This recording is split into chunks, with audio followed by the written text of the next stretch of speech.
All right, well, we're ready. Are you guys ready? We are.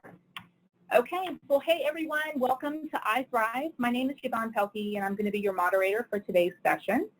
In case you haven't heard, I Thrive is a new community that was created in collaboration with EdgePro, IDOC, and iCarePro to provide eye care professionals just like you with practical business solutions. We are incredibly excited about today's presentation as we have Dave Brown, the CEO and President of IDOC, along with Jill Johnson, who's the VP of Human Resources, join us today. Our session is sponsored by the Optical Women's Association, so we'd like to personally thank the OWA for their support. Our continued theme this week is practice culture and team building, and our topic is the building blocks of culture. Yesterday, we learned that the key elements for a successful practice is really tied to the team and culture. And today, Dave and Jill are going to help us understand that building a unique culture for your business doesn't have to be complicated, but it does require the collective voice of your people. They're going to walk us through the basic building blocks that IDOC and its employees have taken to create and foster a culture that's grounded by purpose and brought to life by its values. So without further ado, I'd like to pass this over to Dave and Jill. Take a moment, introduce yourselves, and then I'll let you go. Great, Yvonne, thank you very much, and we're thrilled to be here today, being a title presenter along with EdgePro and iCarePro. Really excited to take a moment and really share, as the title says, the building blocks of a culture. At IDOC, we're a big believer in education, continued learning, and improvement, so this is a tremendous opportunity for us to share a little bit, answer questions. We really appreciate everybody taking a few minutes out of their busy schedules to be with us today, and hopefully we'll be able to give you something to take away. I know David Freefeld led this off yesterday. He's an icon in the industry. I know David really well, and we actually visited his company a few years back to learn a little bit about their culture, so we're really excited to follow him and honored to follow him. I thought, just before introducing myself, just a little bit about IDOC, because I think that context would be helpful as we talk about our culture and who we are. So we are a business that's been around for 20 years. We just celebrated our 20th year last year. And we are the largest independently owned alliance for independent optometrists. And we offer a lot to our membership, expert consulting, metrics-based solutions. Our vendor partnerships are very strong. Some of you may be listening in today. Thank you for that. Providing support, but rebates and discounts, peer-to-peer, and education. So again, this is really near and dear to our heart to be able to share with you guys a little bit today. We've got over 40 employees. We're headquartered. We're coming to you from Norwalk, Connecticut, but we have employees around the country now, so we'll talk a little bit about that as we go through culture. And one of the most interesting things about building a culture is we've tripled our workforce since I joined in 2014. So just briefly about myself, and I'll turn it over to my colleague Jill. I've been at IDOC about 6 years, just over 6 years. It's been tremendous fun. I enjoy going to work every day. I was 23 years with Johnson & Johnson prior to that, and I've always been attracted to growth businesses, entrepreneurial businesses, but really about building people and culture. And Jill will tell you her background. She joined us about a year ago, and I thank you so much for joining me today and also for working so hard and putting this together. And I know you truly believe in culture, so thrilled to share some of our thoughts today. Yeah, I feel privileged to be here and talk a little bit about culture along with Dave. I joined IDOC in 2019, in January of 2019, so I'm a little over a year with IDOC. And 15 plus years in the HR space. So I worked for pharmaceutical companies, biotech, consumer electronics, financial services, so a very broad range of industries. And this is the first time I am working in the optometric space, and I'm just happy to be here and happy to be with IDOC. Similar to Dave, is one of the reasons why I got into HR and why I love my profession is I love building, whether that's building an organization or building people in terms of their development. So it's no surprise that the title of this particular webinar is called The Building Blocks of Culture, because both Dave and I can relate to that. So happy to be here and sharing our story with the rest of you. So we thought we'd start out, Dave and I talked about how to kick off this particular presentation, and there may be a number of you out there that are asking yourself, well, what is organizational culture? Because I know when I started my career in HR, even in the HR space, and having the experience that I have, is struggling to articulate what that actually is and how do you build it intentionally and how do you foster that. And so wanted to pull up a few quotes. We just pulled these up just last week in preparation for this presentation and just share a few with you. So this comes from Inc.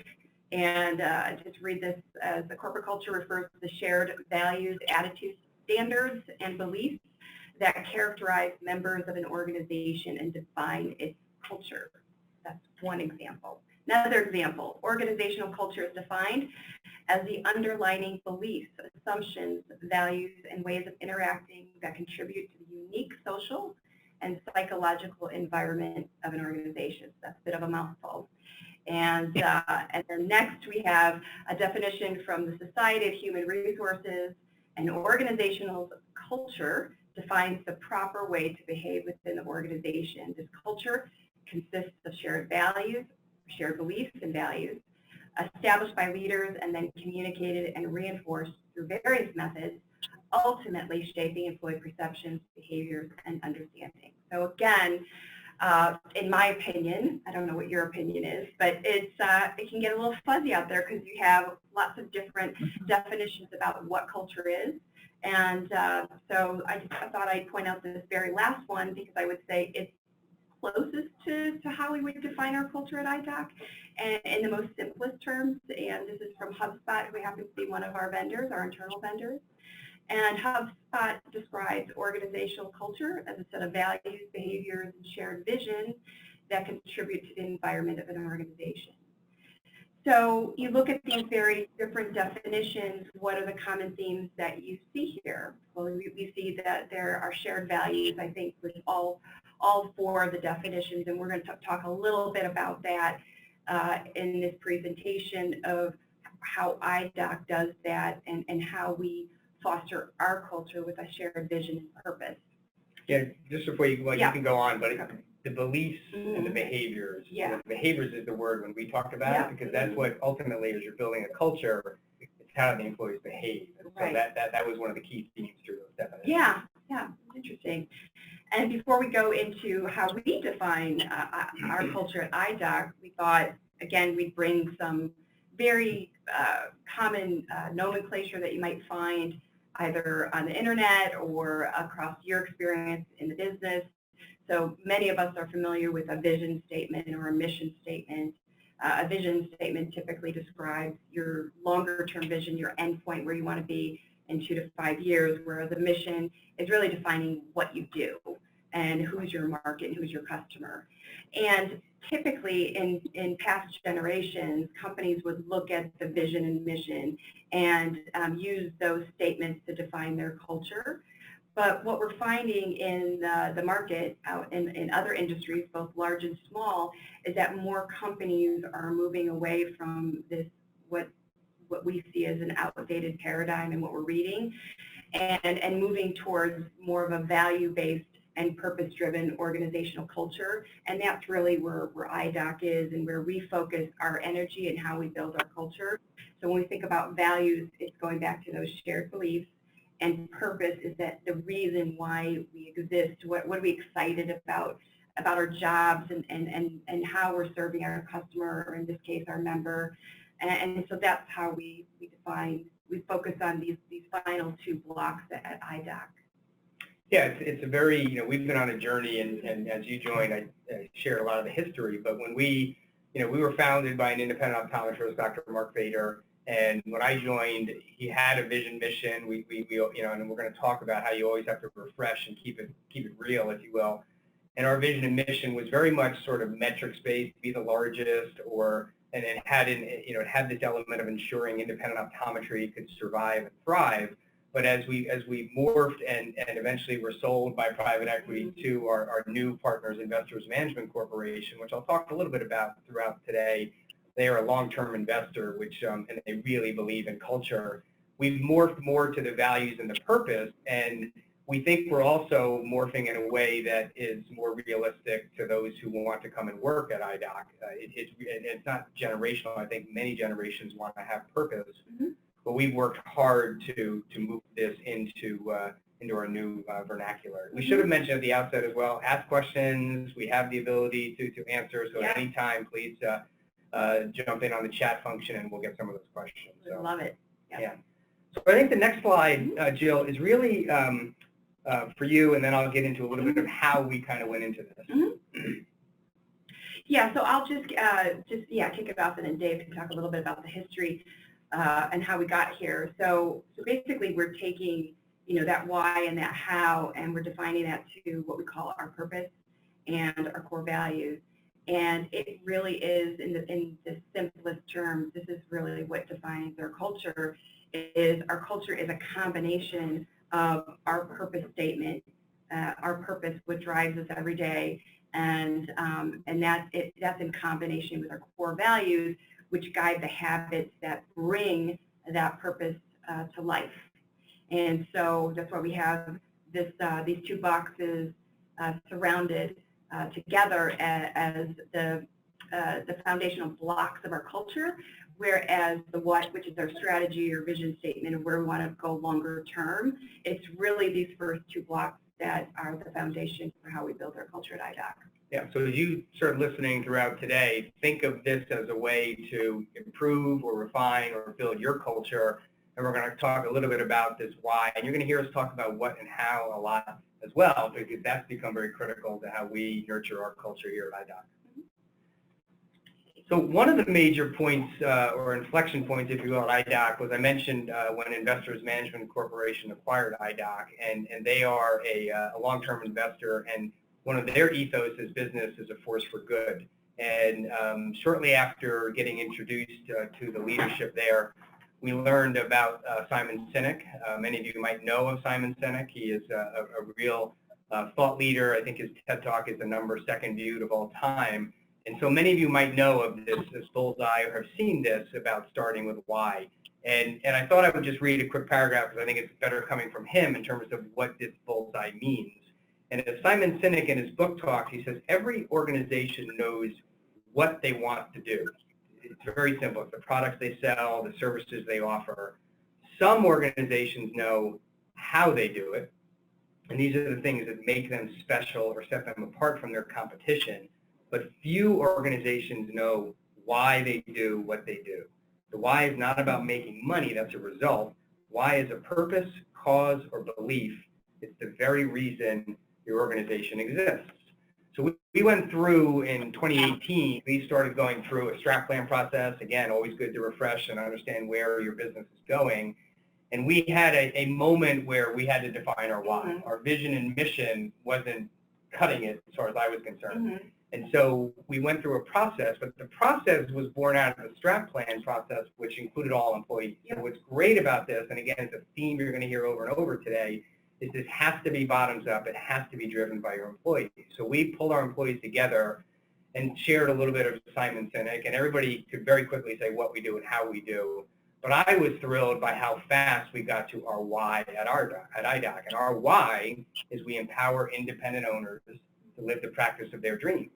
And I guarantee when you walk around our workforce and our workplace now and talk to our folks, they know this, and they live it, and they breathe it, and now our membership feels it as well. So we now go to work every day with this belief, and we know that the little things we do every day are contributing to this. So the why is really, really powerful. If you haven't thought through this as an organization or a small business, I suggest you watch the 20-minute TED Talk and really hone in on this as to why. And I will tell you that all optometrists and their staff, you all know this. You do amazing things every day. You went into this world for strong, purposeful reasons. So I think it'll come quickly for you as well.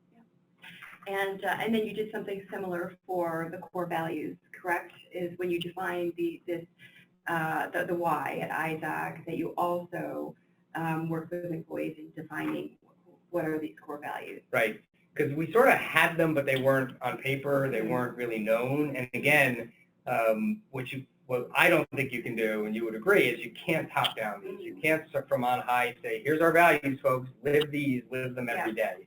And so we took the time, once the why was set, and then as part of the strat planning process, well, then what are your values? What are you here for? So we're going to spend a lot of time on this slide. We're going to go through each one. We're going to give specific examples. But the other thing I will just add is that these were in place when Jill joined. So in hiring, it was real clear, A, that the person who joined us had to have a strong desire for building a culture, but had to believe in these. And that was wonderful that you came our way. Yeah, it was. So these were already the 4 core values, not the definitions below, were already defined when I joined.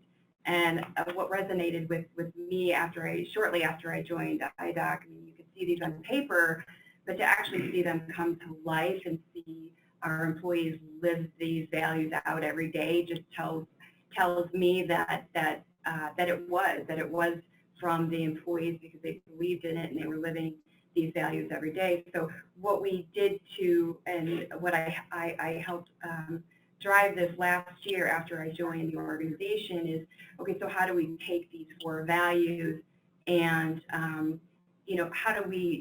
how do we create a definition around how we behave? How do we want to behave? And how are we going to hold ourselves accountable to continue to behave against these core values? And so what we did is we held a workshop to do that. So with all of the employees, and it was a half-day workshop, really teasing out key words and phrases of what these values meant to them, and that's how we ended up with these definitions. So everything you see on this particular slide was 100% driven by employees. So what Dave and I are going to do, we thought, is to provide some examples of how we live these values at IDOC, just to share with the group how these can translate in a meaningful way in your culture. So we'll start with people first always. We like to call ourselves as a people first always driven culture. So that's why it's first on our list. And every decision that we make in regards to our people, we think about this value and these behaviors. And one example of this is another workshop that we held during our all hands event last year was around great place to work. So we at IDOC, we really strive to be on this great place to work in the state of Connecticut. That is our short and long-term goal. And to do that, we need to hear from employees and what is meaningful to them when they come into work, when they think about a great place to work. What does that look like to them? And so we spent quite a bit of time talking about what that means, and then coming back to the employees with some of the ideas that they came to us on. An example of that was, one of it was benefits.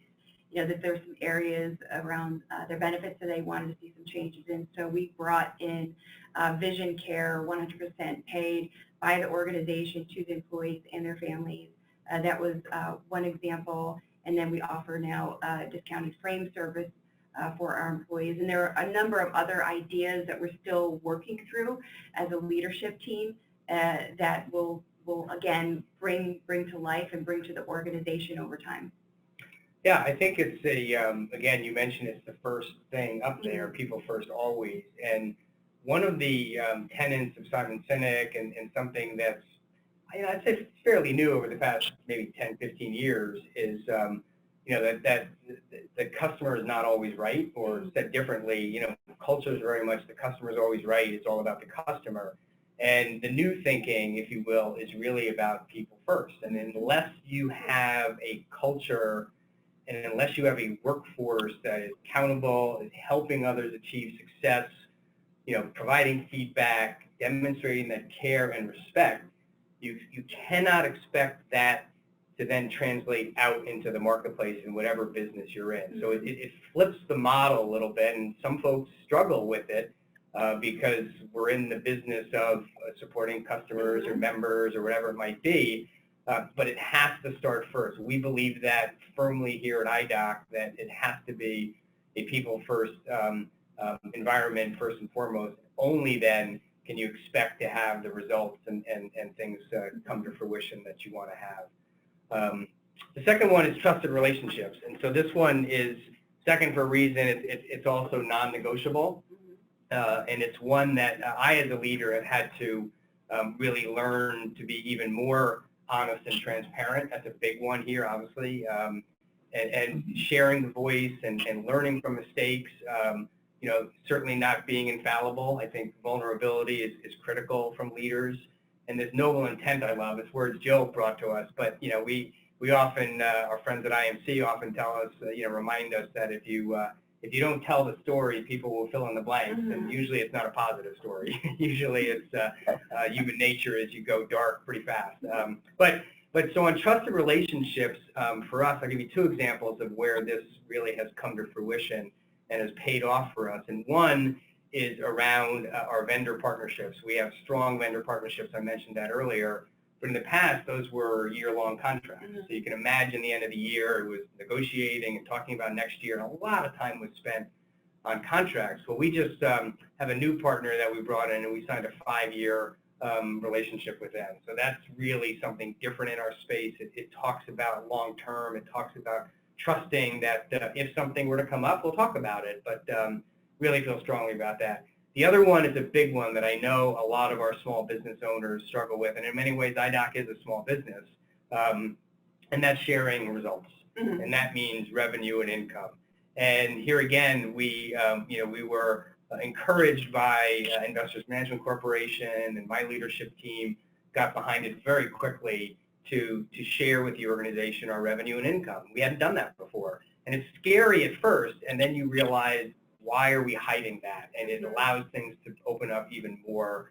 So I would encourage folks to think long and hard about what is shared from a transparent perspective, because in a culture that you're hopefully trying to build, this people first followed by trust, they go hand in hand, and we're really trying to live into that at IDOC. Yeah, and I remember when we were here last year at the All Hands event, when we launched that for the first time, we went through the financials and spent probably a good hour on the financials, and it was, got feedback from employees after that. It meant a lot to them to hear that, because ultimately they're impacting that bottom line as well. Yeah. So it was good for them to have line of sight to that.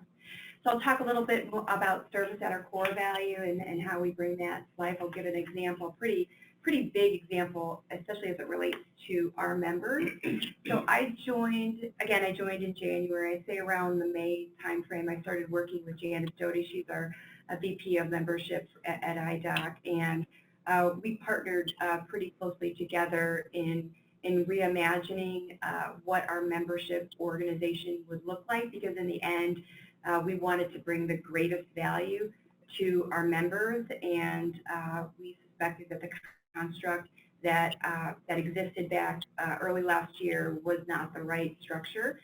So prior to the realignment, we had two dedicated roles that were responsible to interact with our members. One was an account manager, and the other was a business development manager. And so what we did is, through the realignment, is we combined these roles into one role, which is titled Practice Development Manager. And the reason why we did that, because we wanted to provide a better experience for our members from that first touch point through prospecting, or maybe they connected at a connection event, or they were referred by another doctor, all the way up to what we hope is retirement, and that doctor has that personal relationship with that one practice development manager through the lifetime of their membership with IDOC. And why we call it a practice development manager, because we really want to emphasize that we're a partner with our members to realize the practice of their dreams, and to have somebody that's dedicated just for your practice. And so we officially launched that in July, and we're continuing to grow as a membership organization. But that is probably the most recent and significant example of service at our core. It's what are we doing at IDOC to better service our member. Yeah, no, it's a wonderful example, and one that it took a lot of effort. There was a lot of transparency around what's coming and what's going to change, and everybody has stayed on board and is really excited about the new direction. So I give Janice and Jill a ton of credit for what happened there. Our last core value is better together. I love this one. Obviously, this again came from all our employees, but this is really about leveraging the strengths of others. Two quick stories, one more recent, one goes a while back, but when I was asked to do this webinar, I said, sure, I'd be happy to, and then I went, oh boy, and so the first thing I did was reach out to Jill. So I said, hey Jill, because I knew you were steeped in this, and I'm having a lot of fun having this conversation with you. So that's leveraging the strength of others. And then, ask for help when needed. When I joined IDOC, I think I said I was the 14th employee. My very first call was to Oliver Spandau. Oliver I'd worked with for many years at Johnson & Johnson, and I was thrilled when he said he'd be happy to come join. And what's great about that is he's got strengths, mine are different, I got opportunities, his are different, and so when you put that team together, it's really great. And then, mentoring and developing others. So we have, we'll talk a lot about training, but here again, this is a place where when people go to training at IDOC, they come back and they created a learning table where it was bottoms up, where they said, I'd love to be able to share what I learned back to the organization. So that's a very small example, but a very meaningful one, driven by employees about learning and being better together. All right, so we're going to go to next, which is what our drivers are. So we built this framework or this model, if you per se. So it is, we have the why and the how, and then how do we support that? So we have something we call culture drivers at IDOC. So if you think about that purpose, which is our why, and the how, which is our values, how do we support that? So this is, I consider that the frame of the house. And I look at these drivers, these culture drivers, as the furniture or the personal items that you would put in your house to really make it a home. And so we'll talk a little bit about these areas as well, because this is really what starts to bring some of this to life. And so training and development, Dave touched a little bit about on the learning table. That's just one example. And that, again, came from an employee, and it's employee-led. And employees will share experiences, whether that's about their career at IDOC, new ideas, or it could be something personal in their lives they want to share, such as maybe mindful meditation or yoga. They will bring that to the learning table and share that with the rest of the group. And there's going to be a concerted effort this year on developing our people. This came through feedback, and we'll talk about feedback in a little bit, but this came from feedback from employees that development was important to them. So we're going to be focusing on that for this year 2020, and how we put some programs in place to help our employees realize the career of their dreams. Yeah, this is, I'll spend a little more time on training and development, and again, the title of this slide, Culture Drivers at IDOC, is really critical. So far we've talked about kind of our why, and then we've talked about what our core values are, but it can't stop there. Now the real hard work begins every day, in every interaction, living into those core values and proving that you believe in them, but also acting on them. So training and development in a people first always culture is absolutely critical. So this is something we've really leaned into, even much more so since Jill joined. We put budgets in place now. This is a training and development is part of people's goals every year. We've had an employee become a certified event planner. We've had an employee become a certified exit planner. And so we support certifications. We support deeper learning. And I'll share, just for those of you in the independent practice world, IDOC just had our national meeting. We call it the Connection. And one of the things that was so heartening to see was independent owners bringing their staff to our meeting. So we had tracks for continuing education for doctors, but also for staff. And it was remarkable to see, and we've seen this before, but as a doctor brings their staff, it does a number of things. It shows their belief. It shows you're investing in your staff. It shows you're bringing them to a critical event. And then the staff leaves knowing they're supported, but also learning some things and bringing those back to the practice. So these things pay huge dividends in terms of taking your employees, training and developing them. It shows you believe in them and you want them to succeed. And I don't think any culture can be successful without having this as a real key part of it. Yeah.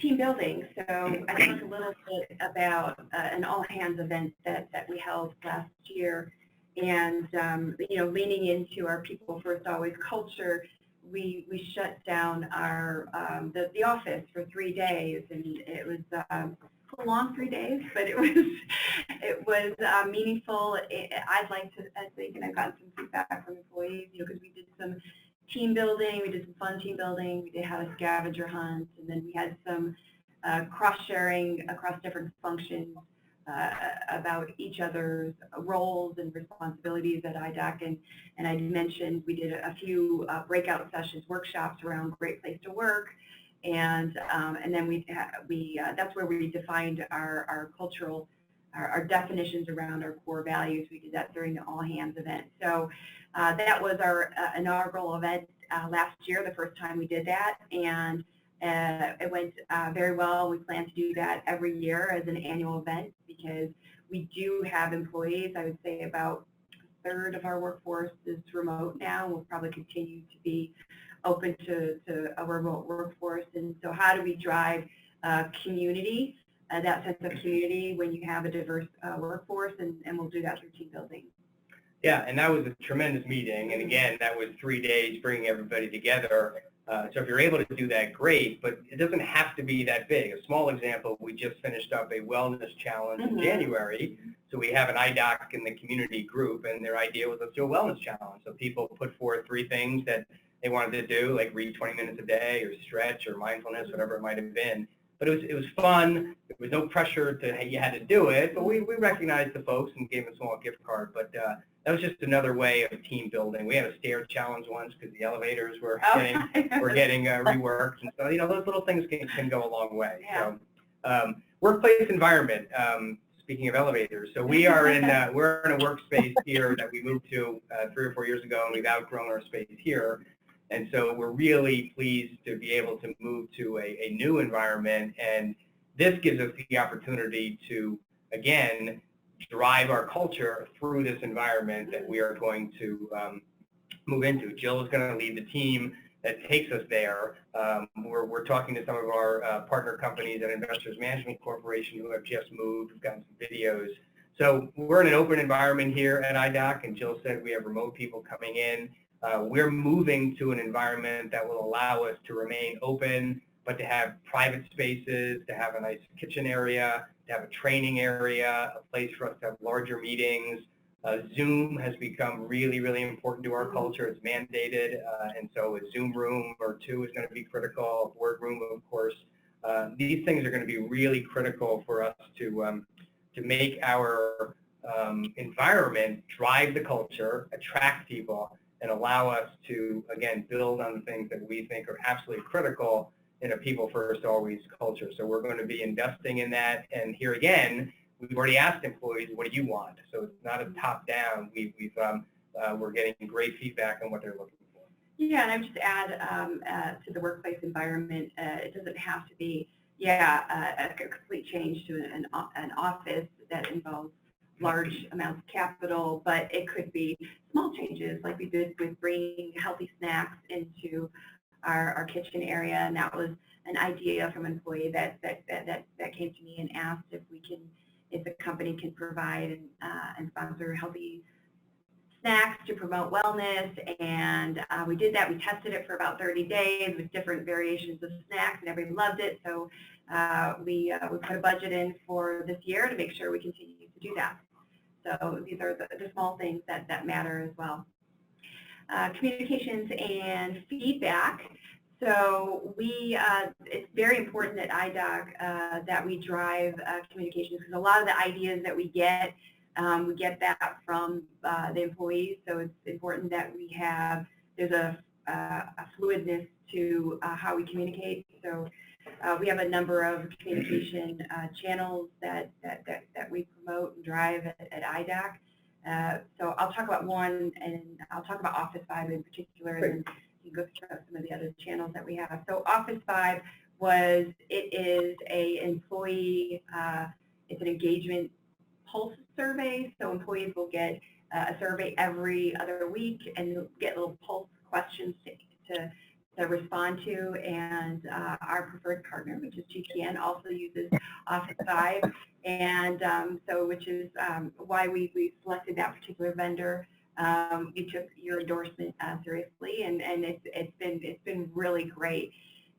What it does, it tracks 15 areas of engagement, and over time you're able to gather from employees, because it's all anonymous. You gather some themes of opportunities and where we can contribute to the employee's experience in a more meaningful way, and so that has been proven to be very helpful at IDOC. Yeah, it's been a wonderful addition, and it just gets better every time because we get wonderful feedback and then can act on it. So, you know, the other thing around communication, and then we'll hone in a bit on feedback. Jill will take that one. Is as we've grown, I mentioned we've tripled our workforce. Our communication really is critical. You know, I mentioned when you don't tell people something, they'll make the story up, and usually it's not positive, and then you're working hard to unravel what sort of gets set in people's minds. So we spend a lot of time on communications. Some of the vestiges from the past, we used to do stand-up meetings when we were smaller. When I joined, we do a stand-up meeting every Monday. We'd gather everybody around. It was easier when we were 14 people in the same location. But we do that still twice a month. And that could be very simply recognizing someone, or something happened that you need to communicate. It's just better to do it than an email, or if there's nuances to the message. We do the all-hands meeting, which Jill talked about. We do that twice a year. Then the other 2 quarters, we do Eyes on IDOC, a town hall. We actually have one tomorrow, 3 hours, a lot of great stuff we're sharing with our organization that allows a lot of back and forth questions.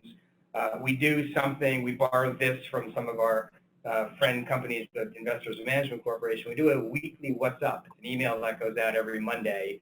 It rotates, so a different department is about every 4 weeks. And I actually edit that. People put it together for me, but then allows me as CEO to provide any additional commentary or things that I think are important for the organization to know of. And so when you add all this up, people are in the know. They're not surprised by things. They have a better sense of why we're doing the things we're doing. We highlight, of course, our core values in these things, and we'll talk about that even more so in rewards and recognition. So this one is hard. This one it takes time, but it's time well spent. You have to communicate to your employees so they understand, you know, as a leader and as a team, what's important, what's moving the ball forward, and it's an absolute must again in driving culture.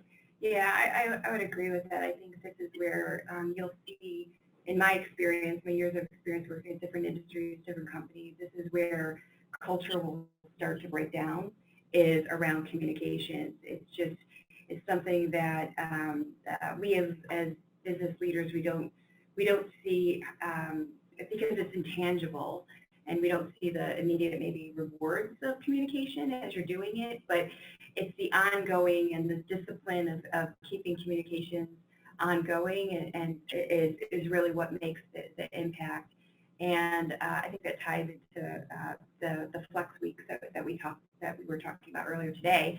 So we have a performance management program similar to probably a lot of you have, which is an annual review process, and we set goals at the beginning of the year, and at the end of that cycle, we'll assess our employees and how they measured up against those goals.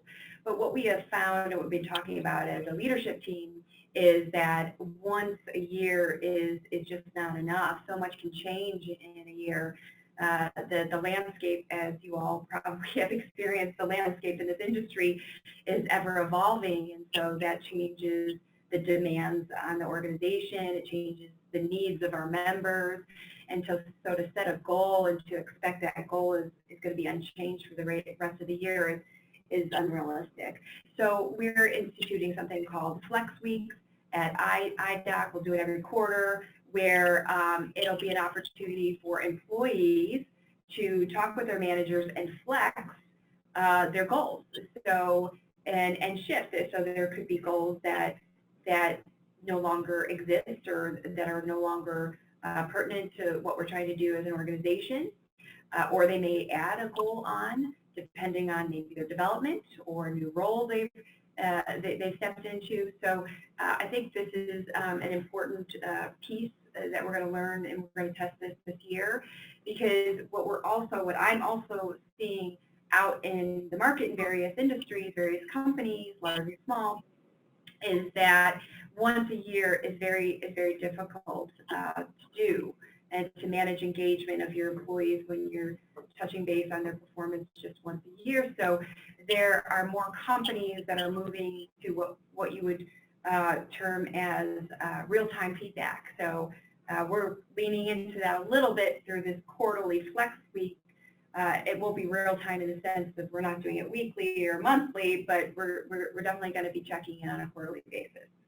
Yeah, no, really, really critical, and it's something we're excited to be implementing. So just checking our clock, we got about 20 minutes to go. I think we're doing great on time. Yeah. So why don't we continue? And again, please, questions, we'd love to hear them. We'll leave some time at the end for questions. We got about maybe 10 minutes more to go.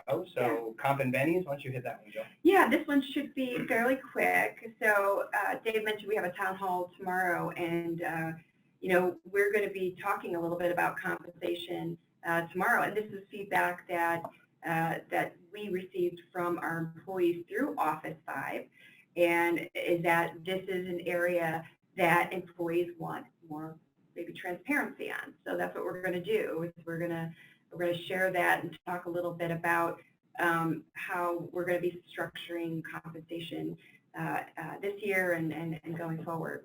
And then rewards and recognition. So we have two different platforms around rewards and recognition and how we recognize our employees for the good deeds that they do every day at IDOC. We have one platform which is on our HRIS system, HR information system, and it's called Impressions. And this is just peer-to-peer recognition. So if an employee wants to recognize a colleague of theirs for a job well done, and that job could tie into any of our 4 core values, that they will be publicly recognized through this online platform that's visible to everyone at IDOC. And then the second platform, we have the IDOC Awards. You want to talk about that? Yeah. So IDOC Awards are something we put in place maybe 2 or 3 years back. And while money's important, recognition and being rewarded and called out for great behaviors is even more important in many ways. And so we work hard on this. We actually, I think back here, Jill got one of these awards, but these are awards that this is actually Nella, so this is works for Jill, but this is an example of just a magnet. But these are on people's desks, and people proudly display them, and they have different tiers. But importantly, they are nominated by their peers. This is not, again, top down. Dave spots something or Jill spots something. That can work, of course, but we want people to be sharing their thoughts on what's working out there, and so. These are just the symbols. We actually, I think one of the things we wanted to talk about, we have a water bottle that has our core values on it. So these are just ways to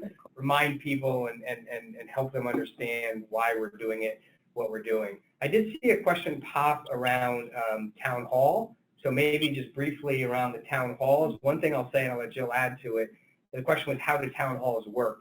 And so they work best when there's a set agenda, when there's key things that you want to get across. In many ways, a town hall is meant to be a back and forth, and your culture is coming together nicely when the questions start to flow, because a lot of times you can hear crickets in the first couple of town halls. So you want to be able to provide that safe environment for people to answer questions. But maybe just how a town hall works would be helpful. Yeah, so and it's ever evolving, but in fact we have a new office manager that started just a few weeks ago, and I was sharing with her just yesterday of how we put these town halls together. Some of it comes through Office 5, some of it comes through feedback from managers, employees, and basically what I do is try to keep my finger on the pulse of the organization. What's important to them? Where are the pain points that we're hearing? So it could be either pain points or maybe their new initiatives or projects or how we're driving strategy. And so we gather all of that, the feedback I gather all the feedback that I'm hearing from employees and coming through Office 5, and then I start working with the leadership team in maybe narrowing down the topics, and then we start hammering out an agenda. That's awesome. Hey, Jill and Dave, another question as it relates to rewards and recognition. So we've got a small practice, but incredibly busy. They've got 4 employees, 1 doctor, trying to implement a recognition system, but it kind of seems to fade, over a period of time for whatever reason. So any tips on how to kind of implement a recognition system and keep it to stick? Keep it to stick. Yeah, I mean, I guess it depends on some of the motivating factors associated with the rewards and recognition program. So I think we have a small monetary amount that we attach to our rewards and recognition. We recognize publicly. So I have found, and there are studies out there where people like to be recognized publicly in front of their peers. So that could be it. It's also, was it designed by the employees? So were they part of the development of the program or are they a part of the refreshing of the programs? We're going to be going through a refresh ourselves, because I think over time that sometimes recognition programs can become stale over time, and so it's always good to do a refresh, and we're talking about doing that at IDOC. So I don't know if that answer gives some ideas. Yeah, I could add maybe one or two other things. I think that particularly as you described your practice, simpler is probably better, and time-based, so monthly maybe too much, so quarterly, but you're sort of forcing yourself at the end of a quarter. Our system, our HR system is Paylocity. It has that impression, so there may be a system in your practice where employees can do it easily, but it could be as simple as pieces of paper that go up on a bulletin board or something, or you just create how do I just want to honor someone or call somebody out in the break room or something. So, I guess these can get unwieldy. They can get, who's judging and everything else. So maybe simpler and time-based would also help. Yep, I agree with that. Yeah, and Jill, too, I think you hit the nail on the head. I think you have to understand how your people want to be recognized. Myself would never want to be recognized in a room of 5,000 people. That would just do me in. But I think that's a great point, because everybody receives recognition and praise very differently. One of the things that you talked about just a minute ago was kind of refreshing, like a pulse check, so to speak, on, is the system that you have in place working? If it's not, what do we need to do? So when you think about a refresh or a pulse check, and align that kind of just with core values for a moment, somebody's asking for additional details, like when there's a little bit of concern about involving employees into developing and creating core values. So the question is, how do you do that? Do you provide an outline with your starting values, or we just dump everything into a bucket and we pull it all out and put it together? Yeah, it's a great question, because it's hard, especially if you don't have these in place, like where do you start? So you start with words and phrases. It's that guttural response that an employee has when they think about what it feels like to them when they come to work every day. You could do this through a word cloud. I've done this before, and not at IDOC, but we actually we used the word cloud approach when we developed our definitions at IDOC. And basically what that is, because employees don't, and you're putting them on the spot about, hey, develop a definition around our core values. And what is our core values? That's hard to answer. It could be, it starts with just open-ended questions. When you think about, what you enjoy about the work that you do every day at the practice, how would you describe that in 1 or 2 words? And you can either whiteboard it, or you put it into a word cloud. There's some really cool free word clouds online, and there's two where you just put words and phrases into, and then it spits out a word cloud, and it'll pull out, you know, the most commonly used words that come from your employees, and then you can start to develop at least a sketch of what those core values are as the leader and the owner of the practice, and then you can go back to the employees and say, I took your words, I took your phrases, took your feedback, and this is a draft of what I think it could be. What do you think about this? And then the employees may like, well, maybe change this word, or this one doesn't resonate with me. And it's really, there's going to be just a little bit of back and forth. I don't think it should take too long, especially for a small practice. But it could be a fun project. I think the leader can shape. Go ahead, sorry. No, you go ahead. I was just going to say, I think part of that question, because I think it can be a little scary, it can be a little bit vulnerable when you're asking your employees. So the leader can certainly shape. Mm-hmm. You don't have to agree with everything the employees say, and you may find out an employee who doesn't believe in your core values, and you may have to make a decision to say that person really, should they be on the bus if they're not living into the core values or believe in the core values. But I would agree with what Jill said in terms of, I think you'll be more than surprised at how excited employees would be to share why they come to work and do what they do, because they have a passion. This makes me think about, you guys have talked about so many things, and I want to be careful because I know you've got a few more slides here, but you know, I think about the days when I was consulting and being a regional manager, and you know, I've jotted down several different words here, and one of them was behaviors and empowering people, and having buy-in, so to speak, which is where your core values came from. It was driven by your people. And I think about all of these things, and I wonder so many times that, you know, some of our independent practices, do we even have core values? And if we have these core values, would our culture have a completely different, obviously it's going to have a different feel, like inwardly, but then those core values then and our people,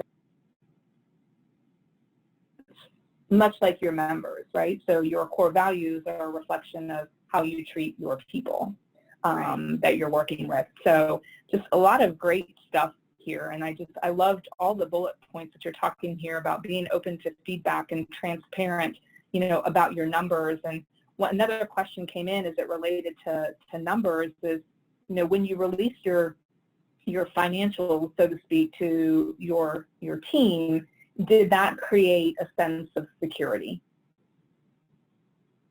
Yeah, I did. It did. I think as Jill said, the education was important, right? Because you know, you see a number. We worked hard, and Oliver led this. How do you get from there to there? But we also did speak about, so please understand, we are a strong business. We are investing in our business. We are adding people. You know, I think we gave outwardly, we gave that feeling as a leadership team. But when you show the numbers, I think it does give people a sense of understanding, oh, we are growing and we are a great practice, and I don't have to worry about my job because, you know, we have good reserves and we have good cash flow and things like that. But some of it takes education. Not everybody understands, you know, when you throw a number up there, what it truly means. So we've got about 7 minutes. Well, we can hit the last two slides real fast. I love the questions, so happy to go keep the questions going. The last two slides are fast. Yeah, the last two slides are fast, and then we can, and the very last slide I think ties into more questions. But this slide really just illustrates why is a people first culture important at IDOC. So this is a slide or a model that was taken from the Harvard Business Review, and it's a service called a service to profit model. And it translates very nicely to what we're trying to achieve at IDOC in a business sense. So we had shared this with employees, and why. So why is this important, and how does this, and what's it in it for me? And you know, so if we're driving a company or developing and fostering, nurturing a company culture, that's only going to lead to increased employee engagement. And that'll drive behaviors and retention So IDOC being the place that employees want to be and stay. And we just have a firm belief that if you take care of your people, you put them first, that they will in turn translate that to the experience that they're giving to our members. So providing exceptional customer service and member satisfaction and member loyalty. And in the end, that leads to growth for IDOC. So, which in turn, we invest right back to the employee and the member experience. So if we are more profitable as an organization, then we're going to provide greater level of service to our members. And so it just becomes cyclical. So if we do these things, put our people first, then we're essentially putting the whole ecosystem is growing. Yeah, totally agree. I think it's a great through line, as you said, from a culture to profitability. So let's hit the last slide, and then we'll see if there's any last questions here. Maybe I'll just quickly go through this, Jill. So it's an evolution, right? This is something where we talked a lot about discovery and partnering with employees to build the core values.